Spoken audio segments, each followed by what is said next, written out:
मैं घर से यहाँ मेरी सर्विस थी आईटीआई में। जी आईटीआई वृंदावन में आईटीआई कैशियर था मैं।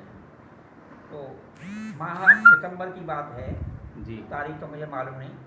जी मैं से घर से घूमने के लिए लोटेरे हनुमान जी तक जी जाने के विचार से चल दिया घर से। जी परिक्रमा मार्ग आते ही ट्रेजरी के हेड क्लर्क जेपी सिंघल मिल गई मुझे। जी दुआ सलाम हुई, कुशल क्षेम पूछने के बाद उन्होंने पूछा कि बाबा नीम करौली के तुमने दर्शन किए हैं? जी मैंने कहा नहीं किए हैं। कि नाम तो सुना होगा? मैंने कि नाम भी नहीं सुना है। कि बहुत बड़े महात्मा हैं, उनसे मिलकर के तुम्हें बहुत फायदा होगा और तुम अमुक हाथी वाले बाबा के पास जो आश्रम बन रहा है वहाँ उनके पास जाओ। जी मैं घूमने के लिए निकला था, मैंने कहा इधर न जा करके इधर चला जाऊँ, सत्संग भी हो जाएगा और जी एक संत के दर्शन हो जाएंगे जी और घूमने का घूमना हो जाएगा। कोई लालसा नहीं थी कि कोई चीज़ मांगूं उनसे, कोई अपेक्षा करूं, सांसारिक वस्तु मांगनी, केवल ये इच्छा थी सत्संग हो जाए। जी बढ़ गया मैं। उसके बाद यहाँ आश्रम का निर्माण हो रहा था। हालांकि हम घूमते थे, आते थे, परिक्रमा देते थे, वो स्थान देखा हुआ था, पर नज़र नहीं पड़ी कि ये स्थान बन रहा है यहाँ पर। जी माँ प्रेमदास बाबा थे। बाबा प्रेमदास से पूछा मैंने, बाबा नीम करौली का स्थान यही है? कि हाँ यही है। मैंने कहाँ है बाबा? के अभी आते हैं। बाबा कुछ देर बाद मेरे सामने से निकल गए। जी एक सफ़ेद चादर ओढ़े हुए थे। तो मैंने नहीं समझा कि नीम करौली बाबा। मैंने कहा कोई सेठ हैं, ये बाबा के दर्शन करने आया हूँ। संत का जी। भेष ही नहीं था उनका। जी वेश वस्त्र हैं सादा ऐसे। हाँ, तो बैठ गए। थोड़ी देर बाद फिर मैंने पूछा प्रेमदास बाबा से, मैंने बाबा आए नहीं कि अभी तो निकल के गए हैं? अब मैं प्रणाम भी नहीं कर पाया, अभी निकल के गए हैं। जी तो मैंने मुलाकात कराओ। अच्छा, मेरी पत्नी ये कहा करती थी, उनके पिताजी ने कहते भेजा था कि वहाँ महात्मा के भेष में गुंडे बदमाश ज़्यादा रहते हैं, अच्छा लफंगे, ठगी करने ब्रज वाले। में। हाँ, तो वो भावना भी मेरे अंदर थी। अंदर थी। और जब मैं बाबा के दर्शन के लिए, सत्संग के लिए चला, तो मैंने पहले अपनी जेब देखी। जी एक अन्नी भी थी नहीं मेरे जेब में। तो मैंने मुझसे ठग क्या लेंगे, जी। और संत होंगे तो दर्शन हो जाएंगे। अब बाबा प्रेमदास अंदर गई। अब वो भावना दृढ़ हो रही है मेरी जी कि यहाँ ठगी का मामला, ये बड़े आदमियों को दर्शन देते होंगे और हम जैसे लोगों को दर्शन नहीं मिलता। हुआ ये, फिर लौट के आए। फिर बोले कि तुम्हारा नाम क्या है? मैंने कहा अब तो यही बात है कि नाम पता सब पूछ करके जिसको समझते होंगे कि ये ठीक है, उसको दर्शन हो जाएंगे, नहीं तो नहीं होंगे। अब मैंने दर्शन देंगे दे देंगे, नहीं तो हम तो चले जाए। कोई श्रद्धा या भक्ति भाव से तो मैं आया नहीं नहीं आए था, थे। और न मेरे यहाँ पैदा हुई। जी आए तो कि चलो आज्ञा होगी, तो मैंने चलो आज्ञा होगी तो दर्शन किए देते हैं। कुछ लोग दर्शन करके बैठे हुए थे, मैं भी पीछे बैठ गया प्रणाम करके। हाँ, प्रणाम करने जब गया तो तू कहाँ से आया है, क्या करता है, कौन सी डायरेक्टर है, कौन कमिश्नर है, कौन, मतलब 20 तरह के क्वेश्चन उन्होंने किए, जैसे जी। इंटरव्यू में कोई जी, सवाल जी, किया जाता है जी। नौकरी के लिए। कुछ का जवाब दे पाया, कुछ का जवाब मैंने नहीं दिया। अब मैं बैठ गया। प्रणाम करने के बाद उसके कुछ सेकंड में ही, 1 मिनट भी मुश्किल से हो पाया होगा, एक व्यक्ति को कहा, पीछे बैठा हुआ था मेरे बगल में, कि जाओ तुम। उसके तुरंत बाद ही मैंने कहा ये तो पहले बैठा हुआ है इसलिए कह दिया। अब मेरी सांस चल रही थी, रजनी दूर से आया था। उसके बाद मुझे कहा अच्छा तुम जाओ। अब मैं सत्संग का कुछ हुआ नहीं, बिल्कुल। भगवत चर्चा कुछ हुई नहीं, और मैं आया इसी भावना से था। जी तो मैंने कहा स्वामी जरा बैठने दीजिए। नहीं अब जाओ, बाबा ने कहा। बाबा ने जरा तेजी में दोबारा फिर मैंने आग्रह किया कि स्वामी जरा बैठने दीजिए। नहीं अब आज्ञा हो गई, जाओ। अब मतलब इतनी जोर से मेरे ऊपर थी जी, है जी, कि जी। अब मारपीट की नौबत नहीं आ जाए। मैंने कहा अब आगे चल। अब मैं दूषित भाव से, जो जी। जितना बुरा सोच सकता था, जी। मैंने ये ऐसे महात्मा है, जी वो तो कह रहे बहुत बड़े महात्मा है, तुम्हें फायदा होगा या होगा। जी तमाता हुआ मैं निकल गया। जिन व्यक्ति ने मुझे भेजा था वो मुझसे ये भी कह गए थे कि अपने अफसर को भी दर्शन कराना। अच्छा, 12 आई हुई थी इस समय वृंदावन। जी तो PN सिन्हा प्रिंसिपल थे ITI के, वो यहाँ रामकृष्ण मिशन की बिल्डिंग में रुके हुए थे उस समय। रामकृष्ण मिशन की पुरानी बिल्डिंग में उस समय ITI चल रहा था हमारा। जी सरकारी बिल्डिंग तो पीछे बनी है।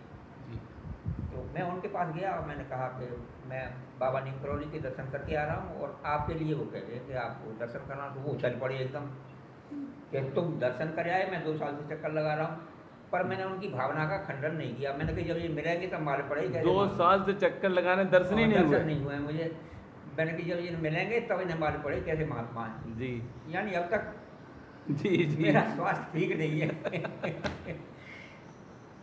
तब तमाता हुआ गुस्से में चला जा रहा हूँ। घर में जैसे ही प्रवेश करता हूँ, पहली सीढ़ी, एक पैर मेरा अंदर है, एक पैर बाहर है। और उस समय करंट जैसे लगता है बिजली का, मैं उसको एक्सप्लेन नहीं कर सकता। नहीं कर सकते।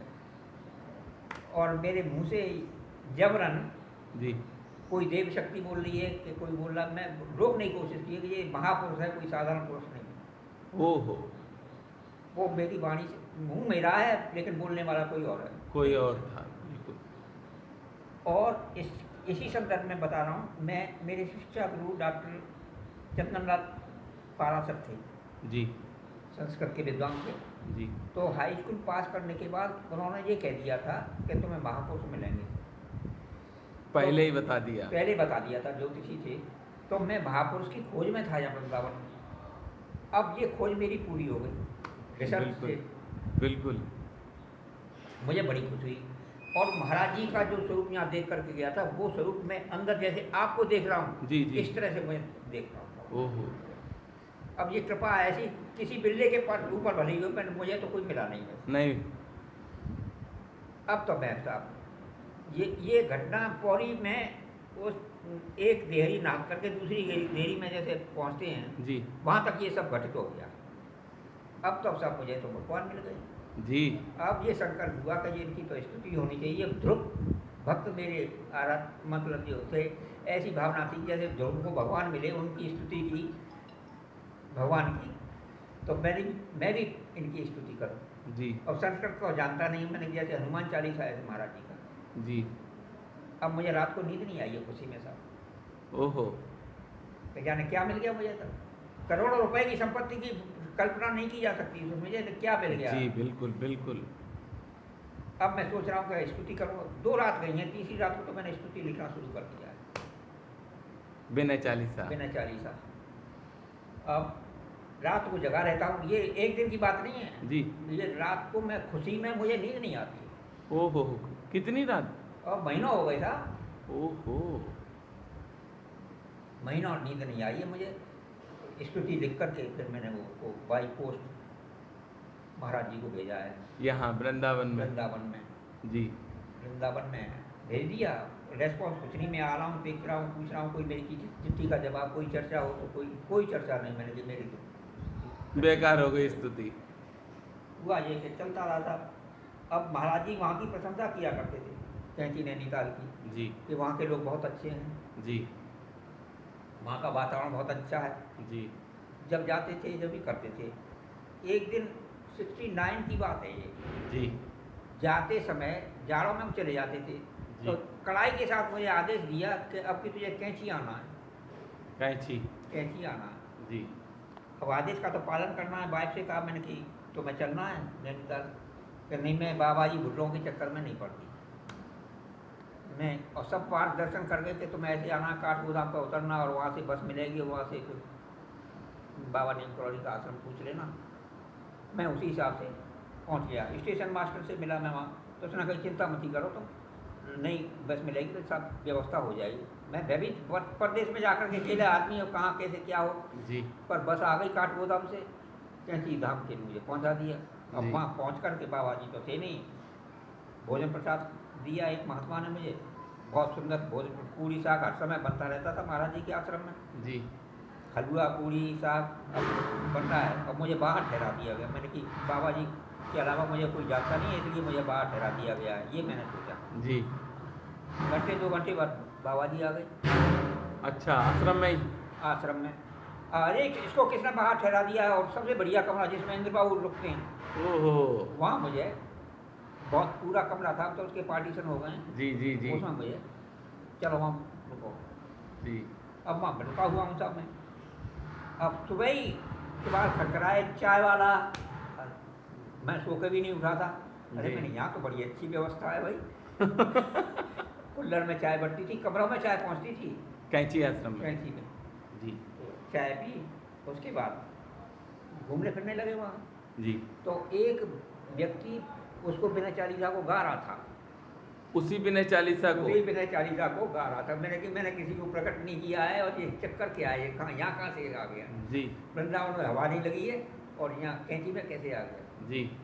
उस आदमी के पास आवाज़ सुन करके पहुँच गया मैं। जी। मैंने कि वो छपा हुआ था उसके हाथ में। जी। मैंने ये छप भी गया। जी। तो खुशी हुई, मैंने कि मेरी बिल्कुल। रचना छप गई। मुझे बिल्कुल। बहुत खुशी हुई। मैं आपको बिल्कुल होगी। आज हम लोग पढ़ ही रहे हैं उसको, बिना चालीसा को हम लोग पढ़ अरे रहे मैं तो हैं। समझ रहा खड्डे में गई वो। नहीं साहब। हुआ ये कि तो मैंने कहा ये किसने बुलाया? क्या अमुक व्यक्ति काली बाबू कपूर बांट रहे थे जी। कि वो बांट रहे हैं वहाँ पर। जी। तो मैं उनके पास गया, मैंने ये किसने छपवाया? तो वो बात ही बात हम समझ गए। उन्होंने सवाल किया कि ये किसने लिखा? बाबा ने। वो जो बांट रहे थे। जी। बात ही बात हम समझ गए। मैंने किया, मैंने तुमसे सवाल किया, उसका जवाब तो मैंने दिया नहीं, मुझसे और उल्टा सवाल कर दिया। बिल्कुल कर रहा है। वो समझ गए कि ये तुमने लिखा है। एक आध चौपाई उन्होंने बताई कि मैंने घटा बढ़ा दी है और कुछ शब्द उसमें, तो मैंने कोई बात नहीं, जी। ये यज्ञ है, ये कोई सामग्री ला, कोई चावल ला रहा है, कोई तेली ला रहा है, कोई घी ला रहा है, कोई बूरा ला रहा है, ये तो। जी। एक चौपाई उन्होंने घटा बढ़ा दी। कोई शब्द मिसप्रिंट भी हो गए हैं, जैसे घर घर की बात, घर घर की तुम जानो, वो जी। घट घट की जानो है। घट घट की जानो। सर्वत सदा घट घट की जानो। घट घट की। तीनों कालों में मतलब जी जी जी। सदा घट की जा। घट घट की जानो। ये सही लगता है, आपको भी लगता है? हाँ। और एक चौपाई मैंने वो, आप मेरा शायद उपहास करें, मैं नहीं कह सकता। अरे उपहास करने लायक हम है ही नहीं साहब, क्योंकि मैंने आप तो बाबा के कृपा पात्र हैं। मैंने एक चौपाई लिखी थी,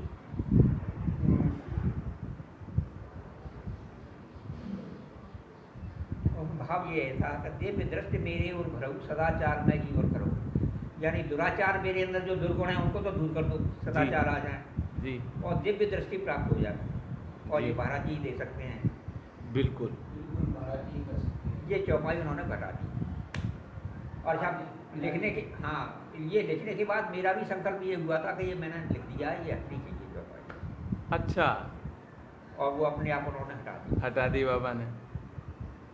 उसमें एक चौपाई अच्छा और मैंने लिखा था, कहीं विभीषण जो हनुमंता, बिन हर कृपा मिले नहीं संता। बस इतना लिखा था। जी। उन्होंने लिखा है, कई विभीषण है जो वाणी परम सत्य कर मैं मानी। ये चौपाई अलग से जोड़ दी, दो चौपाई घटा दी है। अच्छा अच्छा। ये तो ये बाबा की आज्ञा से ही हुआ? और ये उनकी प्रेरणा से ही हुआ है। आज्ञा से कुछ रहा वो। अब वो हुआ ये था कि मेरे भाई पोस्ट भेजी। अब काली बाबू मुझे बताते हैं उसकी, अच्छा। कि ऐसा है कि चिट्ठी बाबा जी के पास आती है, कोई प्रणाम कर रहा है, कोई सम्मान दे रहा है, कोई कुछ कर लिख रहा है, तो बाबा जी फाड़ फाड़ के फेंक रहे थे। जी। तो बाबा जी ने ये भी बिना 40 साल फाड़ करके फेंक दिया कि मैं एक एक कागज़ को ढूंढ रहा था। तो ये कागज़ मेरे पल्ले पड़ गया, फटा हुआ, जी। मुड़ा हुआ। मैं इसको ठीक ठाक करके इसको छपवा दिया। जी जी जी। ये इसके स्त्री है, तो ये सबके हाथ में है। और आज सब उसको पढ़ रहे हैं। ये तो ये हाँ, ये अभी सवाल किया था उन्होंने, जी। इंटरव्यू मेरा लिया था कि ये किसी भक्त ने पूछा कि इसको नहीं पढ़ना चाहिए। किसने कहा ये? किसी भक्त ने सवाल किया होगा जी। कि महाराज जी ने जब कूड़ेदान में फेंक दिया तो इसको नहीं पढ़ना चाहिए।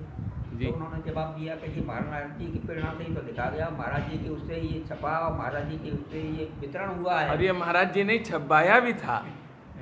हाँ, उनकी प्रेरणा कानपुर भेज के महाराज जी ने छपवाया था इसको। नहीं भेजा नहीं महाराज जी ने, वो तो चुपचाप उन्होंने छपवा दिया होगा कि महाराज जी ने जब फेंक दिया तो वो काय को छपवाएंगे, वो अपनी प्रशंसा नहीं चाहते। एक बार ये हनुमान जी की जब स्थापना हुई यहाँ, तो हुआ ये था कि महाराज वो प्रेमदास बाबा जी थे, तो उन्होंने कागज लिखा कि बाबा नीम करौली की कृपा से जो यहाँ पर हनुमान जी की स्थापना हो रही है और सब भक्त लोग जो आएँ प्रसाद पाएँ। तो वो कागज़ मेरी जेब में रखा हुआ था, मैं छपवाने के लिए दे दिया था मुझे। जी। तो महाराज जी के सामने बैठा हुआ था। महाराज जी बोले कि ये क्या है कागज़? मैंने महाराज जी ये बाबा प्रेमदास ने दिया है, तो पढ़ना क्या है? वो मैं पढ़ के सुना दिया कि देना मुझे। वो कागज़ दिया और उन्होंने फाड़ के फेंक दिया। बाबा ने वो अपना नाम चाहते ही प्रचार चाहते ही नहीं, मैं आपको बताऊँ। बिल्कुल बिल्कुल। और मुझे भी ये आज्ञा थी, ये तो प्रकट हो गया हूँ जी। कि अपने को गुप्त रखो। मैं नहीं महाराज ऐसा मैं क्या हूँ कि मैं गुप्त रखूँ? जी जी जी कि जो कुछ भी हो। फिर उसका जवाब ये था, तो होगा जब होगा। अब तो आप जैसे हैं वैसे ही मैं हूँ। जी जी